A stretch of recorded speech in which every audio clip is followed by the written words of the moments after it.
like supposedly I turned down $1 million to do a show with Greg Opie Hughes, like, so because somebody made a video about that. And then I just said, like, I said I wouldn't turn down $1 million to work with Adolf motherfucking Hitler.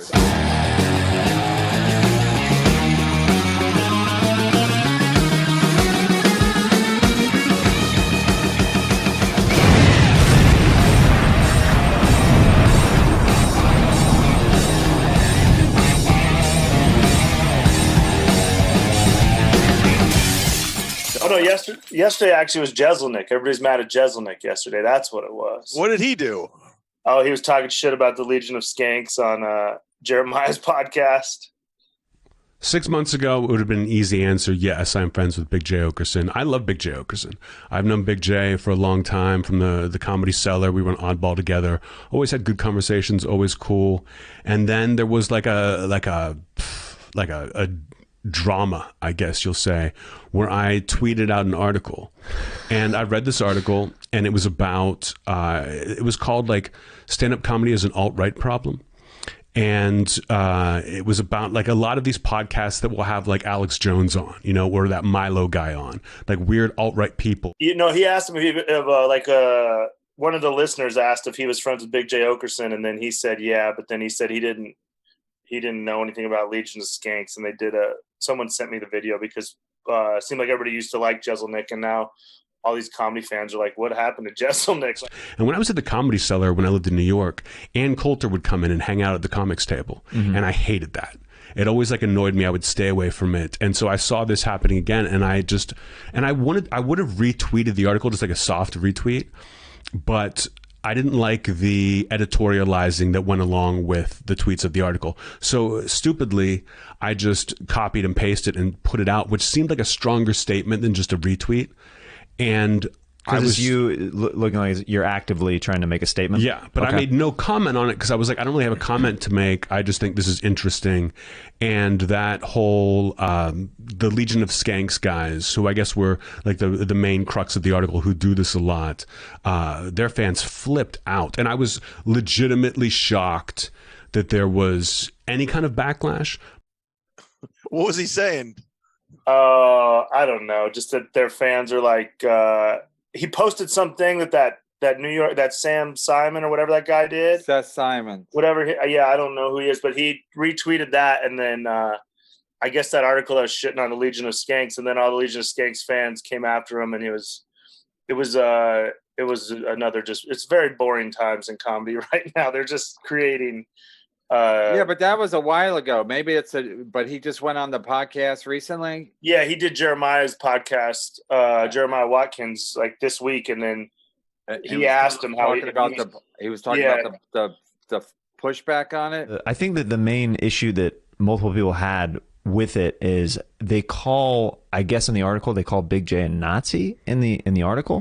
I think that's an oversimplification. And maybe I read I didn't scour the article enough, but it's like there's like a bunch of these like I was shocked to open my Twitter and my Instagram today, and the majority of the questions were centered around this, and I hadn't heard about it yet, and I was like, oh, we'll see if I can talk to Anthony about it and see if... I don't think Big J's a Nazi. I don't think Big J's racist. I don't think Big J even fucking votes. Do you know what I mean? But I think the cult around that, they're bullies a lot of the time, and they're trolls. And when I see something, Skanks or yeah, I guess that whole scene. I don't know the Legion of Skanks. I know Big J, and that's it. So I think Jeselnik has his own fans, and he really doesn't need the fucking Legion of Skanks fans.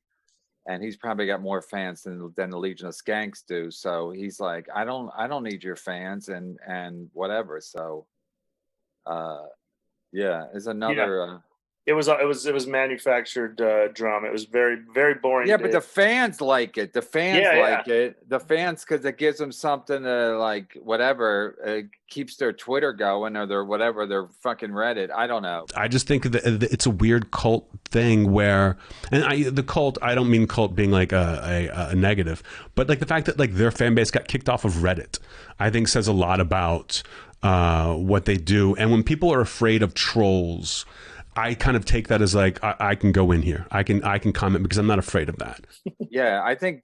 Plus, Jeselnik doesn't live here. If he lived here, there'd be maybe something to it. But since he don't live here, Like, I don't think he needs the Skanks fans. He's got plenty of fans from what I can tell. By the way, Brant, you're on a show that's all about manufactured drama. Just letting you know.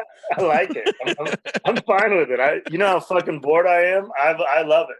Yeah, but here's the thing. Here's the thing. All my beefs are like, you know how like Taco Bell beef has to be like 8% meat?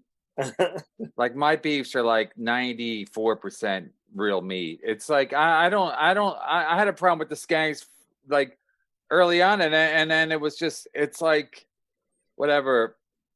I listen, I got lots of problems. I got so many problems with everybody now because comics are fucking babies. And also, I'm not sure if they're babies or they just like to pretend they're upset so that their fans can get upset, so they can get their fans all activated. So I don't even know which it is now. But like, supposedly I turned down $1 million to do a show with Greg Opie Hughes, like, so because somebody made a video about that, and then I just said, like, I said I wouldn't turn down $1 million to work with Adolf motherfucking Hitler.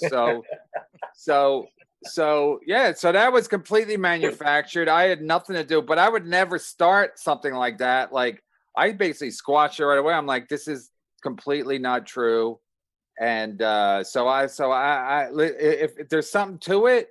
There's something to it. If there's not, there's not, and I'll fucking move on. By the way, I know who the comic was that they offered it to. I know a very reliable source, and I'll tell you right now, I'm going to ruin Opie's little tease. Opie doesn't care. Who's the source? Somebody that worked with Opie. Who? I'm not going to say their names. Oh, okay. The point is that I wasn't involved, and just somebody, Misery Loves Clips made a thing saying I was, so I'm like, I'm not a baby. I mean, people could dispute that, but I'm not a baby in a sense of like, I don't want manufactured drama.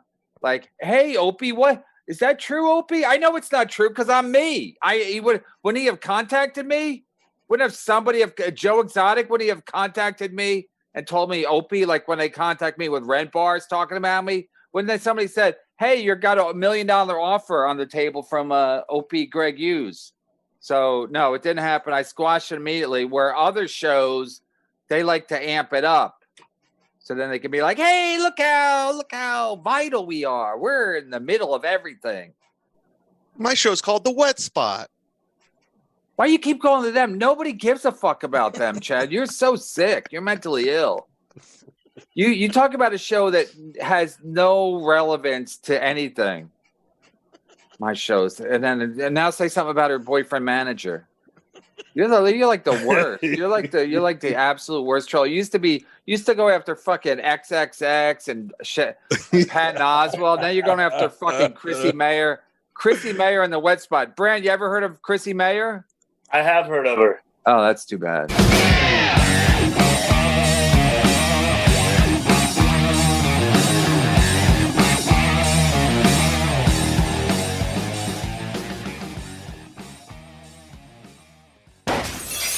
Anyway, it would have been better if you said, no, I've never heard of her. Oh, sorry. I did. I don't know her, but I've heard of her just from Chad's Twitter. All right. So Chad's keeping her alive. Chad's keeping me in that world. Other than that, Chad really knows how to fucking name drop. Yeah, Chad used to be the ultimate troll. What happened in Florida? Chad used to get death threats when he was in Chi-Town. He was like, I'm at Zany's. I'm getting death threats at Zany's. I said, well, don't stand outside. Go inside. We need to bring back Chad, the ultimate troll. It wore on me. LA turned me into. It was too much for me. I couldn't handle it anymore. I was like, I'm not built for it. So I had to scale it back, and I had the worst one was really when you trolled a dead rapper, though, right? That was when you got it the worst. That's when they stole my Twitter, the Dead Rappers fans. Mm-hmm. And I got to give them credit. They did good on that one. They beat. I mean, as a troll myself, I was like, damn, that was fucking. I thought I was undefeated, and then they did that to you. I was like, man, I better watch what I'm doing. They stole his account, and it was verified. That's why I was like, they can do it. If there's a will, there's a way. They can do whatever the fuck they want. Was that Zany's in Old Town? Is that the one downtown? Yeah.